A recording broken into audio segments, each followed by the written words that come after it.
The legendary creator of Akira, Katsuhiro Otomo, has created an animated masterpiece. 3 short stories woven together as a sequence of memories. Today, we're going to talk about the second part of the memories, an episode called Stink Bomb. It's a satirical story about a chemical researcher who's merely seeking a solution to get rid of his cold. But why is everyone around him dying? Let's dive into the film story to find out what it's all about. The film begins with the picturesque views of Yamanashi, and then the scenes immediately shift to the waiting area of a doctor's clinic swamped with patients. Some of them are recurring patients. It's revealed that there's a flu outbreak in the city. The patient inside the doctor's room is getting a flu shot by the nurse. The doctor recommends watching out for his symptoms and that the shot would do the trick. He writes him a prescription for the entire week. The next patient who walks inside has the flu too. Apparently, that year's flu breakout is bigger than ever.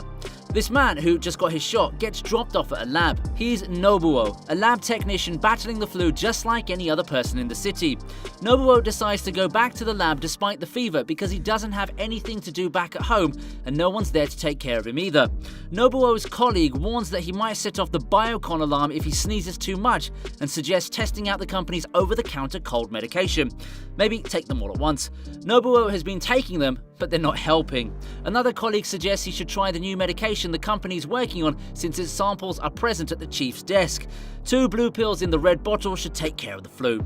Nobuo pays a visit to the chief's office to show him some papers, but he doesn't find him there. Desperately trying to get some relief, he tries to find those pills. He reaches for the blue bottle since it says samples and decides to take just one of those red pills. Yeah, he may have taken the wrong ones. 2 girls are having a chat when they smell something like perfume. The chief comes out of his office into the hall and starts yelling. He's found out that someone has stolen the red pills. The same colleague who suggested Nobuo take the pills ended up revealing that Nobuo went inside the office and took some of the samples. Upon hearing this, the chief gets even more furious and asks where Nobuo is. They say that he wasn't feeling well, so he went to the reception to take a nap. The chief reveals that it wasn't fever medication and rushes to the reception to see how Nobuo is doing. Now, others can smell something unusual too. Nobuo wakes up from a slumber feeling refreshed and notices like it's morning and nobody woke him up. He steps into the hallway to check and finds one of the girls sleeping on her desk. Oh no, it looks like she's dead. And it's not just her, everyone in the lab is dead, even the rats in the cages. Panicked by the sight, he calls an ambulance. He enters the chief's room and finds out that he's also dead. It looks like the chief turned off the biocon alarm. But why would he do that? Nobuo turns on the alarm and learns that an incident has happened.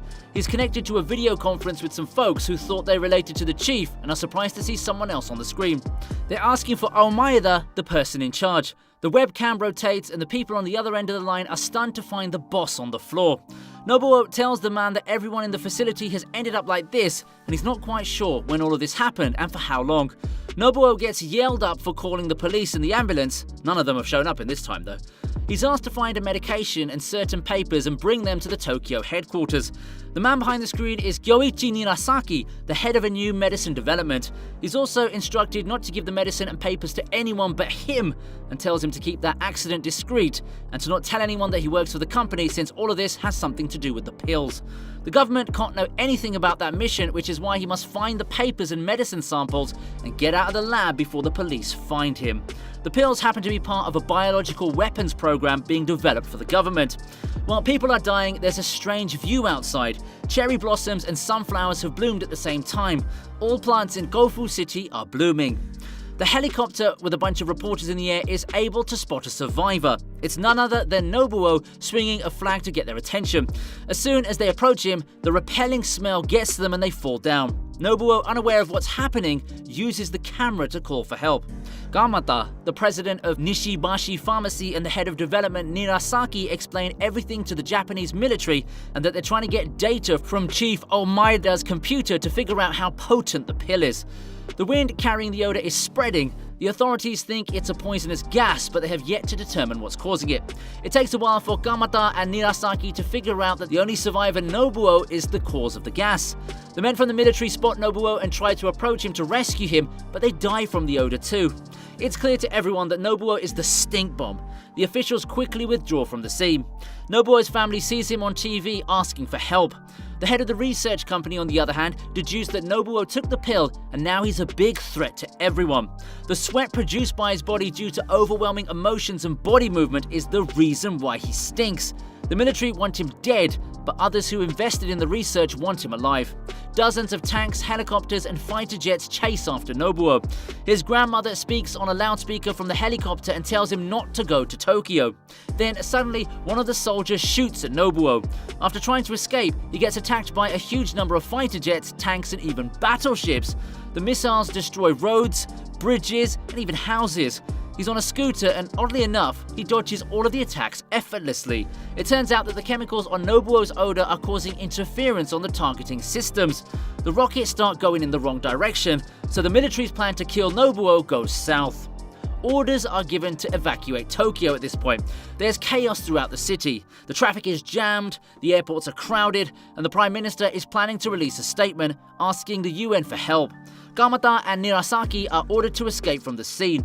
The US military, who've been watching the situation up to this point, takes over the mission and sends in a NASA squad of 3 soldiers in superpowered spacesuits to try to catch Nobuo, who they want alive. NASA's latest spacesuit is a prototype which can repel electromagnetic radiation and can help capture Nobuo alive. Nobuo's scooter's given up and he can't figure out why he's so hungry all the time.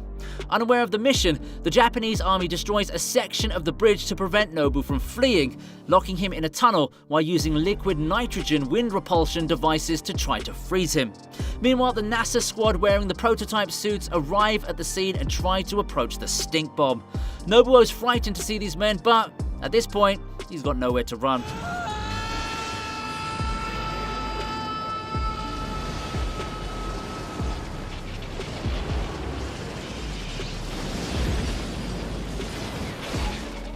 They managed to put him successfully inside the isolation bag and drag him back to the military headquarters in Tokyo. One of the NASA soldiers brings the suitcase full of documents and the sample pills to Mr. Nirasaki.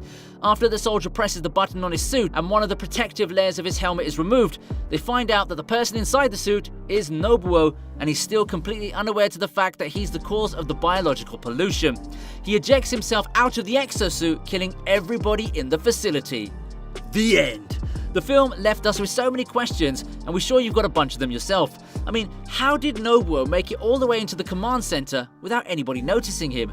Why didn't they make him take off his costume before letting him in? Or at the very least, remove the tint? Why hadn't it occurred to him that the odor was actually coming from him all along? Do you know the story for Stink Bomb is based on an actual event? It may be referring to the Gloria Ramirez incident causing toxic death. Tensai Okamura injects some much-needed comedy into memories, lightening the tone and throwing something completely unexpected at the audience. The dark, humorous moments paired against the all-too-real sights of a viral outbreak add to the overall feel of this one-of-a-kind composition.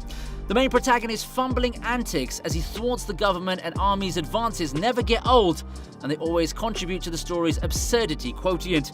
Stink Bomb is a fantastic addition to this collection of stories, and one that you'll remember for a long time. If you enjoyed this video, be sure to check out the other 2 stories, part 1 and 3 of Memories. For more videos like this, follow our channel and get updates about every new video.